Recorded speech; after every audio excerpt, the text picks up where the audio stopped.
할렐루야. 풍요로운 교회를 찾아와 주신 모든 분들을 주님의 이름으로 환영하고 축복합니다. 저는 오늘 여러분들과 함께 가정, 천국을 꿈꾸며 라는 말씀의 제목으로 함께 은혜의 말씀을 나누고자 합니다. 사랑하는 성도 여러분, 먼저 저는 여러분들에게 이런 질문을 한번 드려보고 싶네요. 여러분들의 가정은 정말 천국 같은 그러한 모습입니까? 사실 현실적으로 천국이 어떤 곳인지 우리가 경험해 보지 못했기 때문에 어떤 모습이 진정한 천국의 모습일지는 우리가 아직은 잘 모르겠습니다. 하지만 예수님은 천국이 이미 우리 안에 임했다고 하셨는데요. 그런 마음가짐으로 사는 가정은 천국 같은 모습의 가정이 아닐까 한번 생각해 봅니다. 사실 교회를 다니던 안 다니던 기독교인이든 그렇지 않든 간에 상관없이 가정은 진정으로 천국 같은 모습이어야 하고 가장 안전하고 또 평화로운 그러한 모습이어야 함에도 불구하고 지금 이 시대의 현실은 사실 그렇지 않은 모습들이 더 많은 것 같습니다. 지금같이 팬데믹 상황에서 가정이 무너지고 또 폭력이 난무하고 아이들을 학대하는 가정들이 더 증가하는 것이 어떻게 보면 지금 이 시대의 현실적인 문제 아닐까요? 경제적인 부유함이 결코 세상을 만족하며 살아가는 것과는 비례하지 않는다라고 하는 거죠. 사람들은 경제적으로 부유해졌지만 모든 것이 자동적으로 따라올 것이다 그런 생각을 했을 거예요. 그러나 현실은 그렇지 못하다라는 거죠. 어느 한쪽을 얻기 위해서 다른 쪽을 포기해야 하는 것이 현실적인 상황이기 때문인 것입니다. 이런 현실적인 문제는 우리 가정의 기초를 흔드는 문제가 되었죠. 이런 문제는 사회의 가장 기초 단위인 가정에서부터 그 문제의 원인이 있지 않을까 생각을 해봅니다. 가정이 바로 서지 못한 상황에서는 그 어떤 문제도 해결되기가 쉽지 않을 거예요. 가정이 평안해야 모든 일이 평안해지기 때문입니다. 저는 오늘 말씀을 통해서 우리의 가정을 다시 한번 생각해보는 시간이 되기를 원합니다. 자녀로서, 자녀의 입장에서 부모님에 대한 마음가짐, 그리고 또 부모로서 나의 자녀들을 향한 마음가짐, 이 두 가지의 주제로 함께 말씀을 나누기를 원합니다. 첫째로 우리가 자녀된 입장에서 우리의 부모님들의 마음을 한번 이해해 보기를 원하는데요. 오늘 우리가 함께 읽은 본문 말씀 에베소서 6장 1절에서 3절 말씀을 우리가 다시 한번 보겠습니다. 자녀들아 너희 부모를 주 안에서 순종하라. 이것이 옳으니라. 내 아버지와 어머니를 공경하라. 이것이 약속 있는 첫 계명이니 이는 네가 잘되고 땅에서 장수하리라. 아멘. 오늘 말씀 가운데 자녀의 입장에서 부모님을 대하는 가장 중요한 핵심은 바로 순종과 공경입니다. 순종이라고 하는 것은 헬라어 원어에는 귀를 기울인다라는 의미를 가지고 있고요.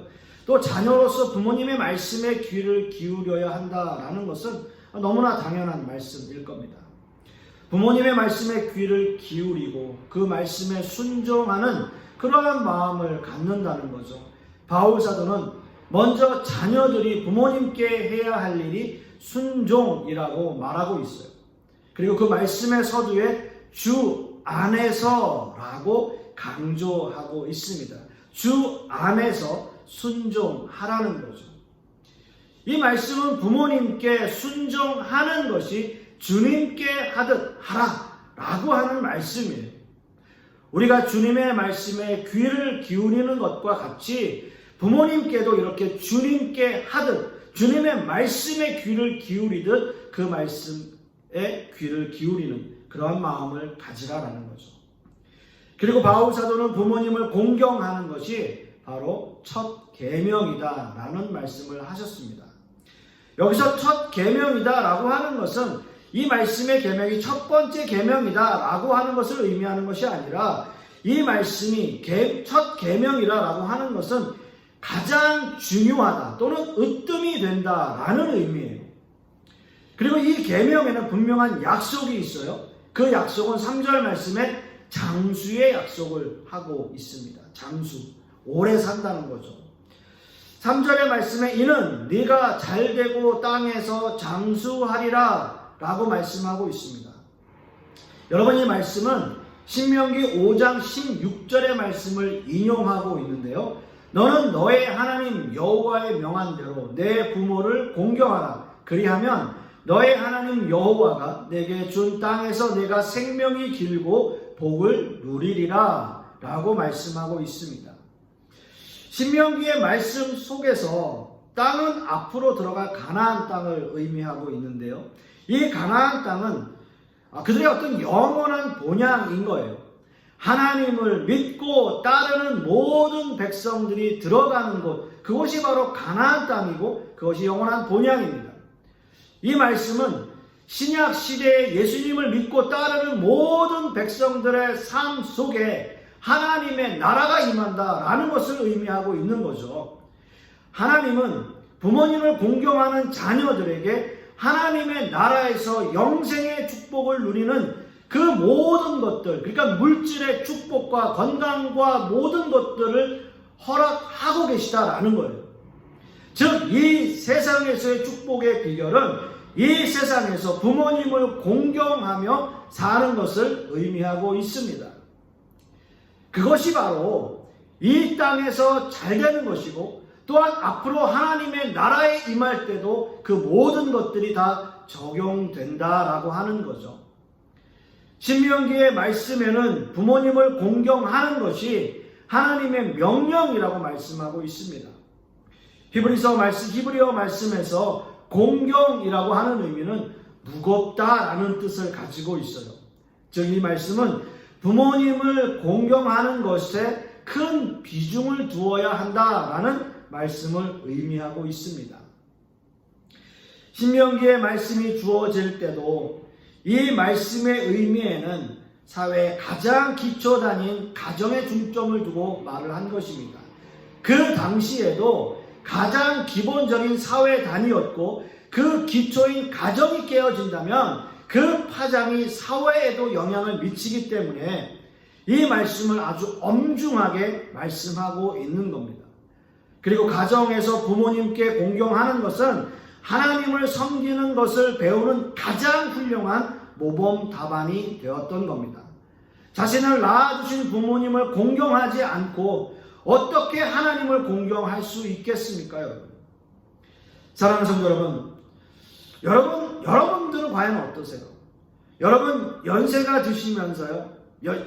드시면요, 하신 말씀을 또 하시고 하신 말씀을 또 하시고 그렇게 하거든요. 그럼요, 그때마다 우리가 할 수 있는 것은 처음 듣는 것처럼 그렇게 추임새를 좀 넣어드리는 거예요. 그게 부모님을 공경하는 거예요. 사실 이런 말씀을 드리는 저도 이런 말씀을 드리는 것이 좀 부끄러운 모습입니다. 부모님을 공경하는 것은 우리 삶의 선택사항이 아니라 우리가 또 해도 되고 안 해도 되는 그런 일이 아니라 이 말씀은 주의 명령이다라고 하는 거죠. 우리의 삶에 최고의 비중을 두고 우리의 삶에 가장 우선순위를 두어야 하는 것을 의미하고 있는 겁니다. 여러분, 부모님을 공경하십시오. 그 길이 여러분이 이 세상에서 잘 되는 길이고요, 우리의 삶에 천국이 임하는 비결임을 여러분 믿으시길 바라겠습니다. 여러분, 두 번째로는요, 부모로서의 우리의 자녀의 입장들을 한번 생각해 볼 필요가 있겠습니다. 오늘 본문의 말씀 에베소서 6장 4절의 말씀을 보시면, 또 아비들아 너희 자녀를 노엽게 하지 말고 오직 주의 교양과 훈계로 양육하라 라고 말씀하고 있습니다. 여러분, 사시면서 자녀들에게 어떤 기대를 걸고 사십니까? 여러분의 자녀들이 어떤 사람이 되기를 원하십니까? 여러분들의 자녀들이 돈을 많이 벌기를 원하십니까? 아니면 아주 훌륭한 사람이 되기를 바라십니까? 아마도 자식을 가진 부모라면 모두가 다 이런 비슷한 마음이고 이런 비슷한 심정일 거예요. 어릴 적 아주 아기 때는요, 그냥 건강하게만 자라면 좋을 것 같았어요. 건강하게만 자라도 이런 마음이었을 텐데 조금씩 그 아이가 성장하고 나이가 많아질수록 아이에 대한 기대감도 커지는 거예요. 그래서 어떻게든 이 아이가 훌륭히 자라서 이 세상에서 잘 되길 바라는 겁니다. 그것이 물질적으로든 아니면 사회적 명성으로든 상관없이 이 아이가 정말 잘 됐으면 하는 거죠. 그래서 우리가 거는 기대만큼 그 아이가 따라주지 않을 때는요, 우리가 또 우리 아이들에 대해서 실망하기도 하고 또 그런 마음 때문에 또 아이를 타이르기도 하고 혼내기도 하고 그러는 거죠. 그런데 그 아이를 보기 전에 한번 우리 자신들을 한번 돌아보기를 원해요. 그 아이들을 야단칠 만한 자격이 나에게 있는가? 우리 아이들 잘하는 거 보면 우리 때보다는 좀 나은 것 같아요. 저보다는 좀 나은 것 같은 그런 아이들의 모습을 발견하지 않습니까? 어떤 면에서는 우리의 욕심이 너무 앞서서 내가 이루지 못한 꿈에 대한 어떤 대리 만족, 그런 느낌으로 그 아이들을 우리가 대할 때가 있지 않습니까? 여러분, 솔직히 우리 가슴에 손을 얹고 생각해 보면요, 우리의 어떤 잘못된 기대 심리가 아이들을 병들게 하지는 않는가 하는 생각이 들 때가 있어요. 여러분, 여기 이 동네가 어떻게 보면 학교가 있고 새로운 신도시고 빌딩이 굉장히 많이 있는데 이 빌딩에 학원들이 정말 많아요. 여러분 정말 놀랍지 않습니까? 한 건물 안에 여러 가지 학원들이 다 있어요. 그리고 그 학원들이 밤 늦게까지 운영을 해요. 제가 한 번은 엘리베이터를 타는데요. 그 엘리베이터를 기다리고 있는데 초등학교 한 1, 2학년 정도 되는 여자아이였어요. 학교 끝나고 학원 가려고 하는데 그 엄마가 이제 아이가 학원까지 가는 길이 불안하니까 그 아이랑 전화 통화를 하는 거예요. 그런데 그 아이가 스피커폰으로 켜놓고 있었어요. 그러니까 제가 당연히 그 소리를 들었겠죠. 엄마가 다 왔니? 아니. 다 왔니? 아니. 지금 어디야? 엘리베이터 기다려. 엘리베이터 왔니? 아니. 엘리베이터 탔니? 올라가고 있니? 올라가고 있어. 내렸니? 아니. 아직. 그렇게 하면서 계속 대화를 하는 거예요. 제가 그 모습을 보면서 참 서글픈 마음도 들고 또 한편으로는 참 지금이 이런 시대이구나 이런 생각을 한번 해보게 되더라고요. 여러분, 이런 상황에서 부모와 자녀가 과연 무슨 대화를 나눌 수 있겠습니까? 자녀의 어려움을 들어줄 수 있겠습니까? 힘들게 공부하고 들어와서 빨리 자야 내일 학교 가고 또 학원 가고 다람쥐 쳇바퀴 돌듯이 사는 그러한 모습들, 어떻게 보면 좀 불쌍하다라는 생각이 들 때도 있어요. 여러분, 우리 어릴 적 한번 생각해 보시면요, 저는 학교 갔다 오면 무조건 책가방 다 내던져 놓고서 아이들하고 동네에서 구슬치기 하고 딱지치기 하고 그러다가 이제 어머님이 저녁 때 되면 부르면 그때 들어갔던 그런 생각이 나기도 합니다. 오늘 말씀에서 자녀를 노엽게 하지 말라라는 말씀을 하고 있어요. 자칫 이 말씀이, 이 의미가 아이들에 대한 어떠한 처벌도 하지 말라라는 의미로 들릴 수도 있습니다. 그러나 이 말씀은 그런 의미는 아니에요. 이것은 쉬운 말로 아이들을 화나게 하지 말라라는 뜻이에요. 과연 아이들은 어떤 상황에서 부모에게 화가 날까요? 이러한 원인에는 세 가지 정도가 있을 거예요. 첫 번째는 징계가 올바르지 못하다라고 생각할 때요. 아이들이 잘못을 했을 때 자신의 잘못보다 더한 징계를 가하거나 또는 용서를 받을 수 있는 일임에도 불구하고 징계를 가했을 때 아이에게는 그게 상처가 될 수 있다라고 하는 거죠. 그리고 두 번째는 부모 자신도 하지 못하면서 그 자식에게 그 일을 강요하면서 강요하는 거예요. 그러니까 부모가 언행일치가 되지 않을 때 아이들은 혼란을 겪게 되고 아이들은 부모에게 불신의 감정을 갖게 된다는 겁니다. 여러분, 마지막 세 번째는요, 자녀에게 고통을 오래 주는 부모를 말해요. 어떤 잘못된 일을 지속적으로 말함으로써 부모 자신의 잘못된 성품이나 성격이 고스란히 자녀에게 전해지게 되고 아이는 그것으로 인해서 고통을 당하게 되는 거다라는 거죠. 여러분, 이러한 사실로 미루어 볼 때 우리가 자녀를 양육하면서 얼마나 잘못된 일들을 저지르고 있는가 한번 생각해 보게 됩니다. 바울 사도는 이러한 모든 문제의 해결책으로 이런 말씀을 하셨어요. 오직 주의 교양과 훈계로 양육하라 라는 말씀을 하셨습니다. 여기서 말씀하고 있는 교양은 내면의 성숙을 의미하고 있고요. 그리고 훈계는 신앙의 성숙을 의미한다라고 보겠습니다. 그리고 이 모든 말씀의 핵심에는 주 안에서 부모에게 순종하라라고 말씀하고 있는 거예요. 자녀에게도 오직 주의 교양과 훈계로 아이들을 다스릴 것을 말씀하고 있습니다. 모든 것이 주 안에서만이 가능해요. 부모님을 공경하는 것도 주 안에서 하듯이, 자녀들을 교양하고 훈계하는 것도 주 안에서 하는 것 같이 그렇게 하라라고 하는 거죠. 여러분, 자녀를 키우면 키울수록 그 자녀가 하나님께서 그 자녀를 이끌어 주시지 않으면 안 된다라고 하는 마음이 더 절실해지지 않습니까?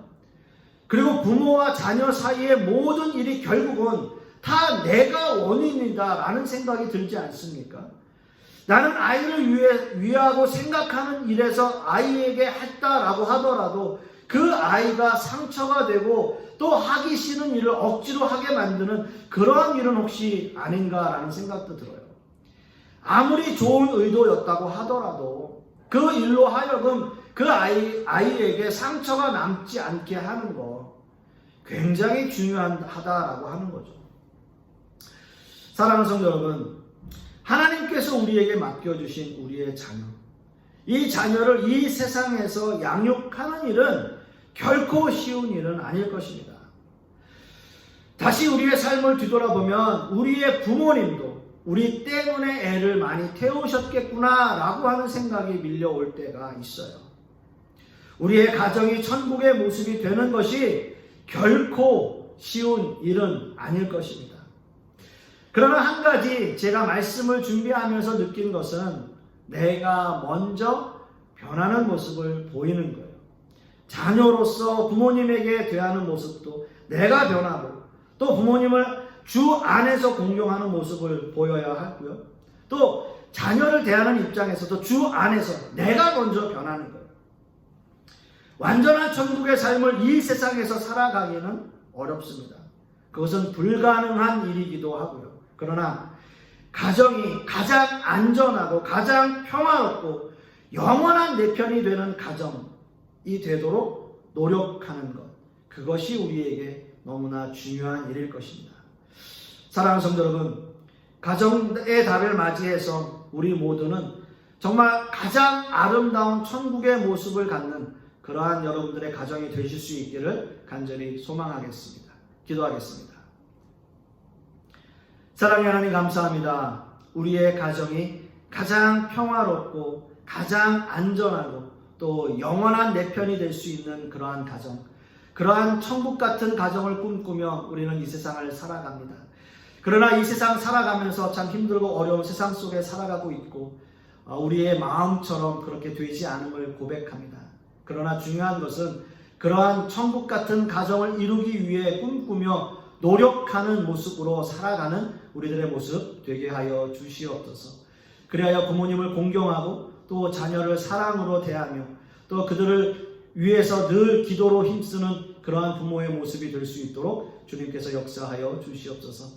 이번 한 주간도 이 말씀을 묵상하며 마음속에 온전히 새기며 하나님의 말씀 가운데 살아가는 우리 모든 성도님들 되게 하여 주시옵소서. 주님 감사드리며 예수 그리스도 이름 받들어 기도드렸사옵나이다.